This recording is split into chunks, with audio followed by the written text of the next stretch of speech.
Bienvenue sur Africa 24 dans la nouvelle édition de l'Africa Tonight. Voici les titres de l'actualité. Le président burkinabé Roch Marc Christian Kaboré appelle à élargir les périmètres d'action du G5 Sahel. La force conjointe est confrontée notamment à un manque de moyens financiers pour assurer la sécurité dans la zone. Le pape François effectue un voyage d'une semaine dans 3 pays africains, le Mozambique, Madagascar et l'île Maurice. Une visite qui a débuté au Mozambique ce 4 septembre où il a salué les efforts de paix.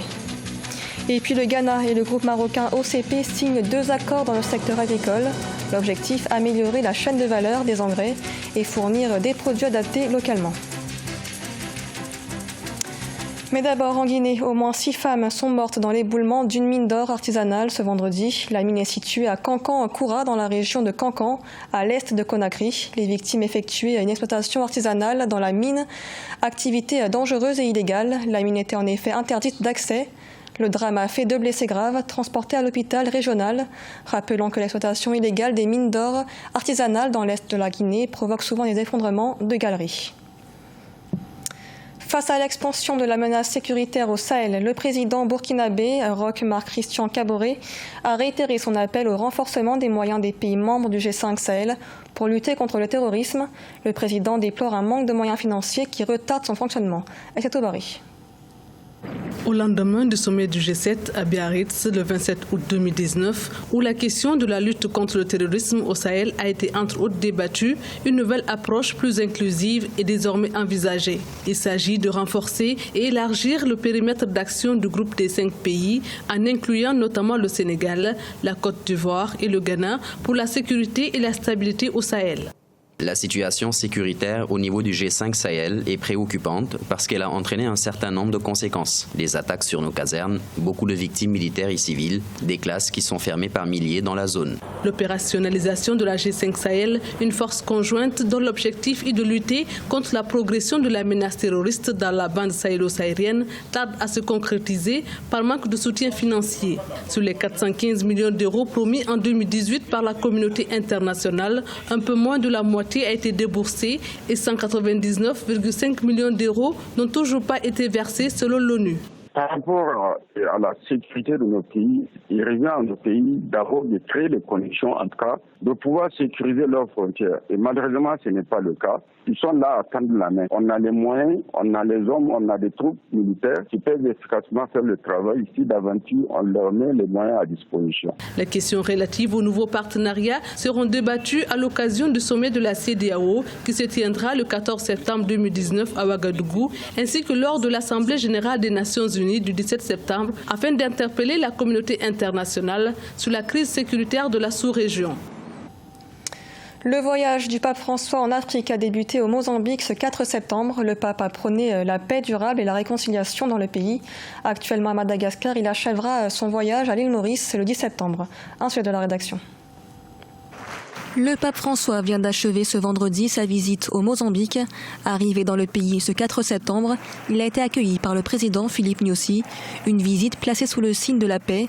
Lors d'un discours ce jeudi, le pape a appelé au renforcement de la réconciliation dans le pays, saluant la signature de l'accord de paix en août dernier entre le gouvernement et l'ex-rébellion, la Renamo, devenue le principal parti d'opposition. Au cours de ces années, vous vous êtes rendu compte à quel point la recherche d'une paix durable, une mission qui incombe à tous, nécessite un effort intense, constant et inlassable. Car la paix est comme une fleur délicate qui s'efforce de s'épanouir au milieu de la violence. La guerre civile entre les 2 parties a pris fin en 1992, un conflit qui a duré 15 ans, faisant environ 1 million de morts. Pour éviter un retour aux violences, le pape a dénoncé la vengeance et prôné l'équité sociale devant près de 60 000 fidèles réunis dans un stade à la périphérie de la capitale, Maputo. La visite du pape apparaît comme une espèce d'accompagnement et de récompense par rapport au chemin parcouru par le Mozambique. D'abord, le pape se rend dans un pays foncièrement catholique, dans un pays qui est en proie à ce qu'on peut après appeler le terrorisme. Et ensuite, par rapport à la mise en application de l'accord de paix, parce que le Mozambique est un pays qui a connu une guerre atroce entre des frères ennemis qui sont battus depuis l'indépendance de ces pays et jusqu'à l'instauration de la démocratie il n'y a pas longtemps. Autre sujet abordé, le changement climatique, dont les conséquences menacent particulièrement le Mozambique. La deuxième ville du pays, Beira, a été ravagée en mars dernier par le cyclone Idai. Le pape François est arrivé à Madagascar ce vendredi. Il se rendra ensuite à l'île Maurice, dernière étape de sa visite pontificale qui s'achève le 10 septembre. Et dans l'actualité également, la Mauritanie prolonge d'1 an l'accord de partenariat pour une pêche durable avec l'Union européenne.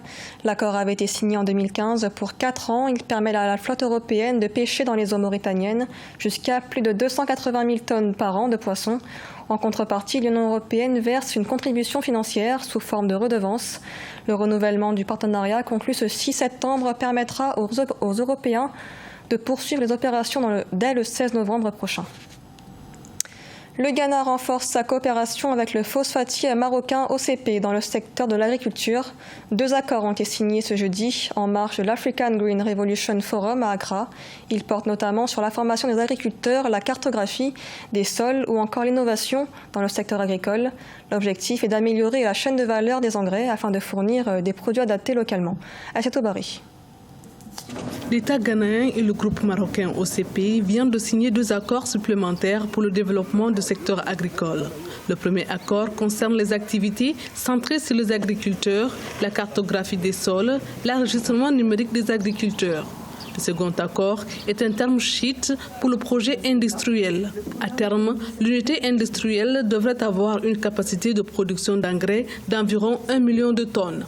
Ce partenariat offre aux parties prenantes dans la chaîne de valeur des engrais une gamme de services à forte valeur ajoutée afin de fournir aux agriculteurs ghanéens des engrais adaptés et à des prix compétitifs, mais également toutes les ressources nécessaires à leur succès. Ces accords dénotent de la volonté du groupe à appuyer l'État ghanéen dans son programme phare Planting for Food and Jobs. OCP Africa, filiale africaine du groupe, a lancé depuis 2017 des programmes de soutien aux agriculteurs ghanéens à travers une formation adéquate et l'accès au financement. Quelques 85 000 agriculteurs ont bénéficié des programmes AgriBoosta et OCP School Lab.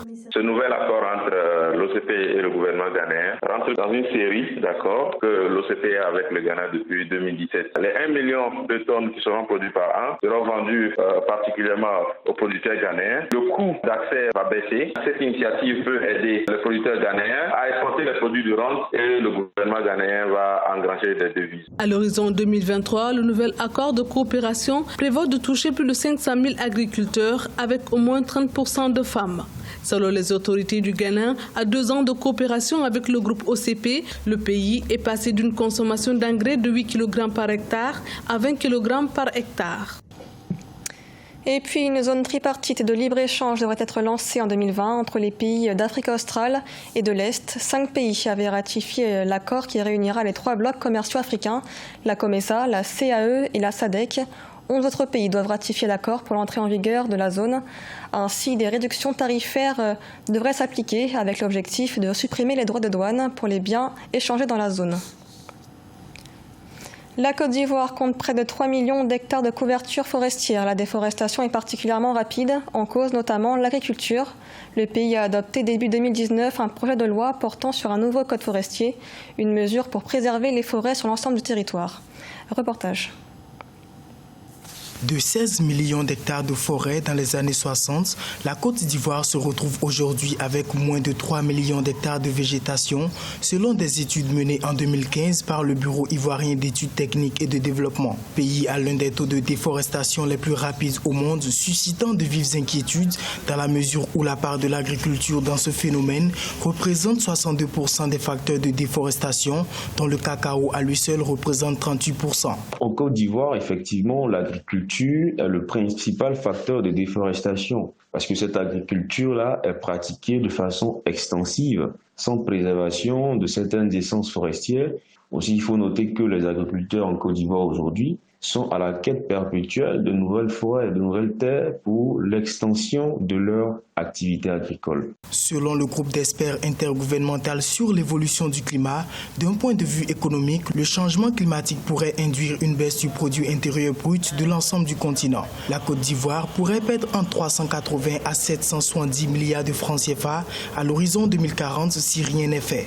Alors aujourd'hui, la promotion de l'agriculture sans déforestation doit passer par certaines techniques telles que l'agroforesterie. Il faut également opter pour une agriculture intensive, c'est-à-dire chercher à maximiser les rendements sur les surfaces déjà défrichées sans tenter de conquérir des forêts non exploitées.